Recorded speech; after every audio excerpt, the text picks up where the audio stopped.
രാജ്യങ്ങൾ തമ്മിലുള്ള ബുദ്ധിപരമായ മത്സര പരീക്ഷകളാണ് ഒളിമ്പ്യാഡുകൾ. അതിലേക്കുള്ള ആദ്യപടിയായ നാഷണൽ സ്റ്റാൻഡേർഡ് എക്സാമിനേഷന്റെ സ്കോർ പബ്ലിഷ് ചെയ്തിരിക്കുകയാണ്.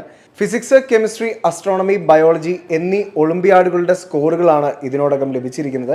ബ്രില്യന്റിലെ വിദ്യാർത്ഥികൾ വലിയ നേട്ടങ്ങളാണ് ഈ ഒരു ഫസ്റ്റ് സ്റ്റേജിൽ കരസ്ഥമാക്കിയിരിക്കുന്നത്. കെമിസ്ട്രിയിലെ മിനിമം അഡ്മിസിബിൾ സ്കോറായ 99 മാർക്കിന് മുകളിൽ കരസ്ഥമാക്കിയിരിക്കുന്നത് ബ്രില്യന്റിലെ 41 വിദ്യാർത്ഥികൾ. ബയോളജിയിലെ മിനിമം അഡ്മിസിബിൾ സ്കോർ 69 മുകളിൽ കരസ്ഥമാക്കിയിരിക്കുന്നത് ബ്രില്യന്റിലെ മിടുക്കരായ 30 വിദ്യാർത്ഥികൾ. അസ്ട്രോണമിയിലെ മിനിമം അഡ്മിസിബിൾ സ്കോറായ 86 മാർക്കിന് മുകളിൽ കരസ്ഥമാക്കിയിരിക്കുന്നത് ബ്രില്യന്റിലെ 16 വിദ്യാർത്ഥികൾ. ഫിസിക്സിലെ മിനിമം അഡ്മിസിബിൾ സ്കോറായ 99 മാർക്കിന് മുകളിൽ കരസ്ഥമാക്കിയിരിക്കുന്നത് ബ്രില്യന്റിലെ 8 വിദ്യാർത്ഥികൾ. ഈ സ്കോറിൽ നിന്നും ഷോർട്ട് ലിസ്റ്റ് ചെയ്ത വിദ്യാർത്ഥികളാണ് അടുത്ത തലത്തിലേക്ക് പ്രവേശിക്കുന്നത്. IAPT.org.in എന്ന വെബ്സൈറ്റിൽ പ്രവേശിക്കുമ്പോൾ തന്നെ നിങ്ങൾക്ക് മറ്റ് കൂടുതൽ വിവരങ്ങൾ, നിങ്ങളുടെ സ്കോറുമായി ബന്ധപ്പെട്ട മറ്റ് വിവരങ്ങൾ നിങ്ങൾക്ക് അറിയാൻ സാധിക്കും.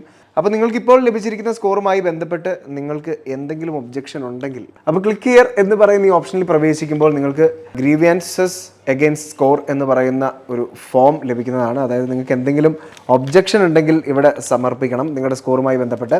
സോ നിങ്ങൾക്കിവിടെ നിങ്ങളുടെ centre number, enter your roll number, നിങ്ങളുടെ റോൾ നമ്പർ എൻ്റർ ചെയ്യുക. ഏത് സബ്ജക്റ്റിനാണ് നിങ്ങൾക്ക് ഒബ്ജക്ഷൻ ഉള്ളത്, സ്കോറുമായി ബന്ധപ്പെട്ട് നിങ്ങൾക്കൊരു സംശയമുള്ളത് ഏത് സബ്ജക്റ്റിലാണോ അത് നിങ്ങളിവിടെ നൽകുക. Physics, chemistry, biology, astronomy, junior science എല്ലാം നൽകിയിട്ടുണ്ട്. നിങ്ങളുടെ ക്വസ്റ്റ്യൻ പേപ്പർ കോഡ് നൽകണം. മാർക്ക് ഒബ്റ്റൈൻഡ്, മാർക്ക് എക്സ്പെക്റ്റഡ്, എത്ര മാർക്കാണ് നിങ്ങൾ എക്സ്പെക്റ്റ് ചെയ്യുന്നതെന്ന് ഇവിടെ നൽകണം. ആൻഡ് എന്ത് കാരണത്താലാണ് നിങ്ങൾ ഈ ഒബ്ജക്ഷൻ പറയുന്നത്, എന്താണ് നിങ്ങൾ നേരിട്ടത് പ്രശ്നം എന്ന് പറയുന്നത്, അതിവിടെ 20 വേർഡ്സിനുള്ളിൽ വളരെ ഡീറ്റെയിൽ ആയിട്ട് തന്നെ നിങ്ങൾ എഴുതി നൽകുക. ആൻഡ് നമ്മുടെ കാർബൺ കോപ്പി, നമ്മുടെ OMRൻ്റെ കാർബൺ കോപ്പി നമ്മളിവിടെ ആഡ് ചെയ്ത് നൽകുക, എന്നിട്ട് സബ്മിറ്റ് ചെയ്യുക. നമുക്കറിയാം, എല്ലാ കാലവും ഒളിമ്പ്യാഡിൻ്റെ റിസൾട്ടുകൾ എടുക്കുകയാണെങ്കിൽ എല്ലാ വർഷങ്ങളിലും ബ്രില്യന്റിലെ വിദ്യാർത്ഥികൾക്ക് വിപ്ലവകരമായ വിജയം സൃഷ്ടിക്കാൻ സാധിച്ചിട്ടുണ്ട്. ഈ വർഷവും അത് തുടരുന്നു എന്നതിൻ്റെ യാഥാർത്ഥ്യമാണ് നിങ്ങൾ കണ്ടത്. വരും ദിവസങ്ങളിൽ ഇതുമായി ബന്ധപ്പെട്ട, അതായത് നമ്മുടെ വിദ്യാർത്ഥികളെ എല്ലാം പരിചയപ്പെടുത്തിക്കൊണ്ടുള്ള ഒരു മനോഹരമായ വീഡിയോയുമായി ഞങ്ങൾ എത്തുന്നതാണ്. എൻട്രൻസ് സംബന്ധമായ വാർത്തകളും അപ്ഡേഷനുകളും ഏറ്റവും വേഗം ആധികാരികമായി അറിയാൻ ബ്രില്യന്റ് സ്റ്റഡി സെന്റർ പാല യൂട്യൂബ് ചാനൽ സബ്സ്ക്രൈബ് ചെയ്യുക. ബെൽ ഐക്കൺ അമർത്തുക. ഈ വീഡിയോ മറ്റ് സുഹൃത്തുക്കളിലേക്കും ഷെയർ ചെയ്ത് നൽകുക.